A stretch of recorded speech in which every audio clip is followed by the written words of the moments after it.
Hello YouTube family, कसे आहात सगळे। आज आहे गुढीपाडवा म्हणजेच नव्या वर्षाची नवीन सुरुवात। ज्या निमित्त मी सगळ्या आपल्या व्ह्यूअर्ससाठी घेऊन आलेले आहे महाराष्ट्रीयन स्पेशल अशी एक थाळी, जी आपण 1 तासाच्या आत बनवणार आहोत। ही थाळी माझ्या मुलीसारखे जे यंग लोक आहेत, जे नवीन स्वयंपाकाची सुरुवात करतात आहे, त्यांच्यासाठी एक गायडन्स असू शकेल की कसा पटापट आणि कमी वेळात टाइम मॅनेज करून स्वयंपाक करायचा आणि नैवेद्याची थाळी बनवायची। चला मग करूया सुरुवात। आता या घड्याळात तुम्ही बघत असाल 10:57 झालेली आहे।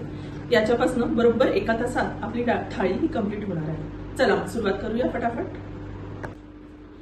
गुढीपाडव्याची जी आपण थाळी करतोय ना, त्याची मी अगदी प्रिपरेशन पासून म्हणजे स्क्रॅच पासून सुरुवात करते। म्हणजे वरण भात लावणं, बटाटे उकडवून घेणं आणि त्यानिमित्त मी मेनू पण काय प्लॅन केला आहे हे मी तुम्हाला सांगते। चला बघूया आपण साहित्य, ते बघता बघता आपण आपला मेनू पण डिसाईड करूया। चला मग आपण आता साहित्य बघूया। सगळ्यात पहिले मी इथे कोशिंबिरीसाठी आणि बाकी पण भाजीसाठी जे साहित्य आहे ते धुवून ठेवलेलं आहे। चिरायला आपण एकत्र सुरुवात करूया करता। त्यानंतर वरण भातासाठी मी डाळ तांदूळ काढून ठेवले आहे। माझ्या घरी जेवढे लोक आहेत त्याच्या प्रपोर्शन मध्ये मी डाळ काढलेली आहे आणि तांदूळ काढले। बटाट्याची भाजी करणार आहोत। त्यानंतर इथे मटारची आणि काजूची उसळ करणार आहोत। तसा ओला काजूगर वापरतात, माझ्याकडे नाहीये, पण मी तो गरम पाण्यात भिजवून घेतला की काजूगरासारखाच त्याला बराचसा इफेक्ट येतो। त्यासोबत आपण श्रीखंड पण करणार आहोत, ज्याच्यासाठी मी दही कालच पाणी काढून ठेवायसाठी म्हणजे चक्का बांधायला ठेवलेला आहे रात्री। ओव्हरनाईट त्याला बांधून ठेवलं कपड्यात ना, तर त्याचं पाणी सगळं निघून जातं आणि श्रीखंड मस्त घट्ट आणि छान बनतं। तर ती माझी ओव्हरनाईट प्रिपरेशन होती, त्यामुळे ती मी काल केलेली आहे। आणि बाकी आता आपण कुकर लावण्यापासून सुरुवात करूया। चला करायची सुरुवात। आता आपल्याकडे टाइम कन्स्टंट असल्यामुळे आपण डाळ तांदूळ धुतपर्यंत कुकरमध्ये पाणी गरम करायला ठेवायचं आहे, म्हणजे तेवढा सुद्धा वेळ आपला वाया जात नाही। फटाफट आपल्याला प्रिपरेशन करायला वेळ मिळतो आणि आपल्या कुकरची शिटी पण लवकर होते आणि झाकण पण लवकर होतं। चला करूया सुरुवात। आपण आता वरण शिजायला लावतोय। हळद टाकून घेऊया याच्यामध्ये आणि वरणाच्या कुकरमध्ये आपण बटाटे सुद्धा शिजवायला लावूया। बघा पटापट त्याला ऑलरेडी उकळ सुद्धा यायला सुरू झाली आहे पाण्याला। त्याच्या बाजूला आपण बटाटे टाकून घेऊया, म्हणजे हे वरण आणि बटाटे आहे ना, हे एकत्र शिजतील आहे, म्हणजे आपला तेवढा पण वेळ वाचेल। एका कुकरला आपण वरण आणि बटाटे लावले, या दुसऱ्या कुकरला आपण पटापट भात लावून घेऊया, कारण वरण शिजायला वेळ लागतो, भात मात्र पटकन होतो। त्यामुळे बटाटे आणि वरण एकत्र आणि भात वेगळा असं आपण शिजायला लावलं आहे। हे दोन्ही कुकर होतपर्यंत आपण मटारची उसळ करून घेऊया। आता काजू आणि मटारची जी आपण उसळ करणार आहे ना, त्यात आपण काजू गरम पाण्यात भिजवून ठेवणार आहे। इथे मी मायक्रोवेव्ह मध्ये पाणी गरम करून ठेवलंय, त्यात पटापट काजू टाकायचे आहेत हे आणि भिजू द्यायचे, म्हणजे ओला काजू गराचा इफेक्ट येणार आहे त्याला आणि बरंचसं त्याच्यासारखं लागणार आहे। अगदी तंतोतंत नाही, पण बऱ्यापैकी तसंच लागतं। आता आपण काजू आणि मटारची जी आमटी करणार आहे त्याच्यासाठी फटाफट मसाला वाटून घेऊया। त्याला लागणारा मसाला म्हणजे आज आपण लसूण वापरत नाही, कारण गुढीपाडवा आहे, त्यामुळे आलं, हिरवी मिरची, कोथिंबीर आणि लिंबू आपण वरून पिळणार आहे त्याच्यात, त्यामुळे लिंबू नको। आपण आलं आणि कोथिंबीर आणि हिरवी मिरचीचा मसाला वाटून घेऊया फटाफट। आता हे वाटण फटाफट मिक्सरमधनं काढून घेऊया आपण आणि हिरव्या मटारची उसळ करायला घेऊया। चला करूया सुरुवात। आपला फटाफट मसाला काढून घेऊया। मसाला हा व्यवस्थित झालाय, तुम्ही बघू शकता।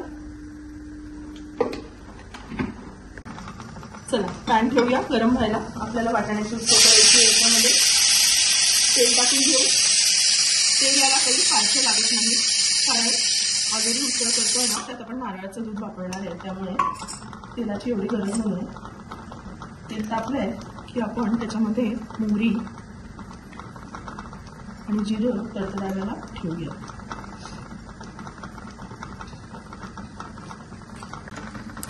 चला मोहरी तडतडली आहे मस्तपैकी। आता आपण हा वाटणाचा मसाला त्यात टाकून घेऊया। पुन्हा एकदा सांगते, यात मी लसूण वापरलेला नाही, कारण गुढीपाडवा आहे आणि नैवेद्याला लसूण चालत नाही, त्यामुळे आलं, हिरवी मिरची आणि कोथिंबीर एवढंच मी वाटणात वापरलेलं आहे।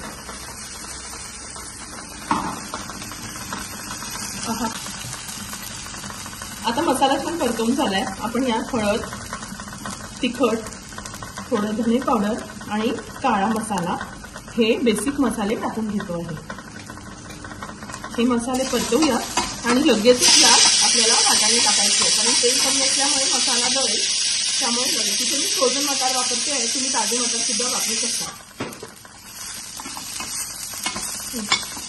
आता मटार जरा मी परतवले आहेत, आता मी यामध्ये काजू टाकते।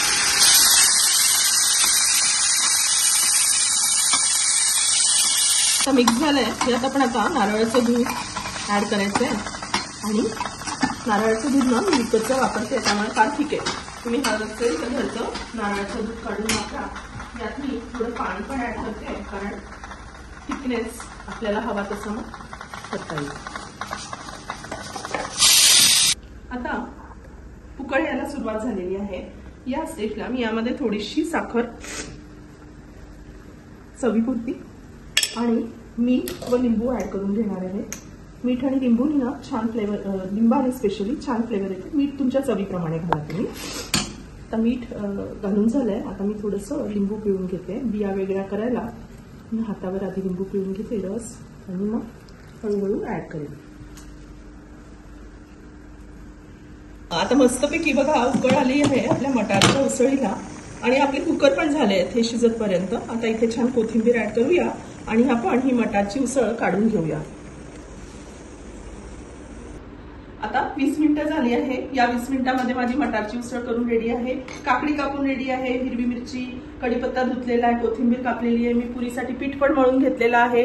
त्यानंतर माझे दोन्ही कुकर पण झालेले आहे आणि बटाटे शिजले. आता फक्त झाकण पडलं की मी बटाटे कापायला घेणार आहे.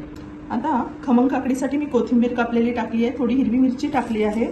त्यानंतर चवीला साखर टाकून घेणार याच्यामध्ये. त्यानंतर मीठ टाकून घेईल आणि जेव्हा माझी बटाट्याची भाजी होईल त्या कढईमध्येच मी याची फोडणी करेन. म्हणजे वेळ पण वाचतो आणि दोन फोडणी एकत्र होते.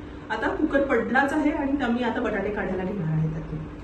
आता कुकर थंड झाल्यावर मी त्यातनं बटाटे काढून घेतले. फटाफट बटाटे सोलूया आणि कापायला घेऊया. अजून ते अतिशय गरम आहे, माझा हात एवढा भाजतोय. पण आज आपल्याला 1 तासात थाळी जी कंप्लीट करायची आहे ना ती टास्क मलाच करायचा आहे. हा चॅलेंज घेतलाय मी, त्यामुळे मी गरम गरम बटाटे सोलते. माझे हात अतिशय वाजतायत. ठीक आहे पण चला काय हरकत नाही, झालेत सोडून आपले बटाटे. चला आता फटाफट बटाट्याची भाजीची तयारी करून घेऊया म्हणजे त्याला भाजी पटकन फोडणी घालता येईल.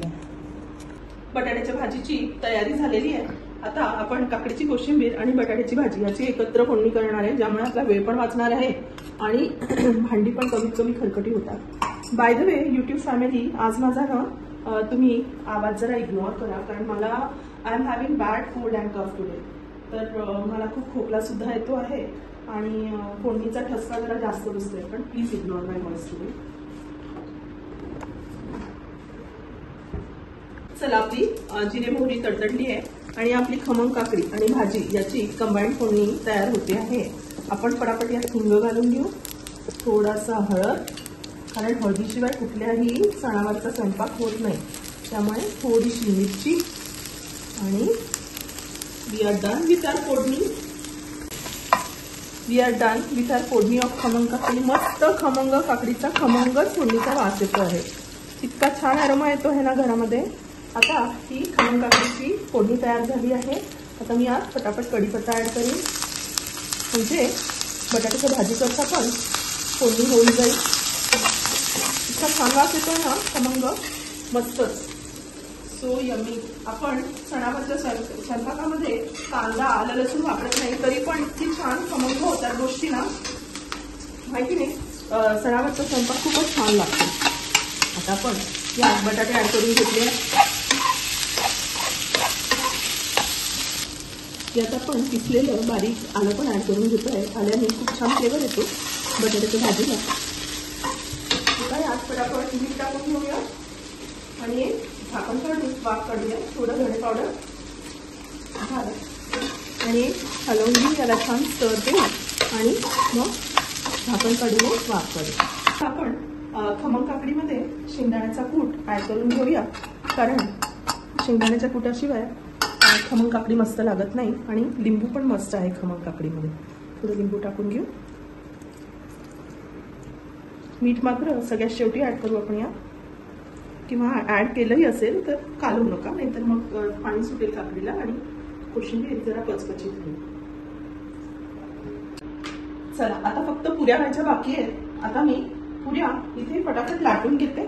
आज मला टाइम कन्स्टंट आहे त्यामुळे मी एक एक पुरी नाही लाटत बसत. एक पोळी मोठी लाटून घेतली आहे आणि त्यात मी असा छोट्या छोट्या पुऱ्या काढून घेणार आहे कापून. म्हणजे तुम्ही वेळ पण वाचेल तुमचा आणि इव्हनली एकाच आकाराच्या तुम्हाला पुऱ्या मिळतील. एका वेळेला 4 ते 5 पुऱ्या होतात त्यामुळे तुमचा वेळ खूप वाचणार आहे. आपल्या पुऱ्या लाटून झाल्या आहे. आता मी फटाफट इथे तळते.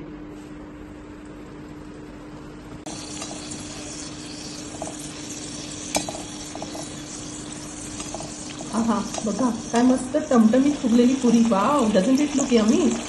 चला मग आजच्या 1 तास चॅलेंज मध्ये आपण थाळीमध्ये काय काय तयार केलं ते बघूया. आधी पदार्थ बघून घेऊ, मग वेळ दाखवते तुम्हाला. हे बघा, श्रीखंड केलं आहे. श्रीखंडाचं मी शूटिंग करायला विसरले, पण मी ह्याच्यामध्ये पिठी साखर, केलेला चक्का, थोडं केशर आणि ड्रायफ्रुट्स हे घालून घेतले आहे. श्रीखंड माझा रेडी आहे. मस्त टमटमीत फुगलेल्या पुऱ्या, बटाट्याची भाजी, काकडीचं खमंग काकडी, त्यानंतर मटारची उसळ, साधं वरण आणि भात, असा मस्तपैकी नैवेद्याचा थाळी मेनू माझा तयार आहे. आता आपण बघूया किती वाजले. C, it's 11:57. 11:57 झाले आणि माझी थाळी रेडी आहे. एक्झॅक्टली 1 आवर. थाळी तयार आहे आपली. आपण चॅलेंज घेतला 1 तासाचा, त्यात आपण थाळी तयार केली त्या चॅलेंज घेऊन 1 तासामध्ये. आता ज्याच्यासाठी आपण नैवेद्य तयार केला त्या बाप्पाला नैवेद्य दाखवूया. चला माझ्यासोबत. बाप्पाला नैवेद्य दाखवून झाला आहे. आता दुसरी महत्वाची गोष्ट म्हणजे आजची थाळी तुम्हाला कशी वाटली आणि ते मला तुम्ही कळवा कमेंट सेक्शन मध्ये. माझ्या चॅनलला लाईक करा, सबस्क्राईब करा आणि तुमच्या फ्रेंड्स अँड फॅमिलीसोबत या सगळ्या रेसिपी शेअर करा. म्हणजे मला पण एक प्रोत्साहन मिळेल तुमच्याकडनं. मला असं दिसून आलं आहे की बरेच लोक व्ह्यूज मिळत आहेत, मला बघतायत माझ्या रेसिपीज, पण तुम्ही सबस्क्राईब करत नाही आहात, तर सबस्क्राईब करायला विसरू नका. आता आपण लवकरच एक लंच ऑफिस लंच सिरीज सुरू करणार आहोत. त्याच्यासाठी stay tuned with my channel. Bye bye till then. Thank you so much for watching.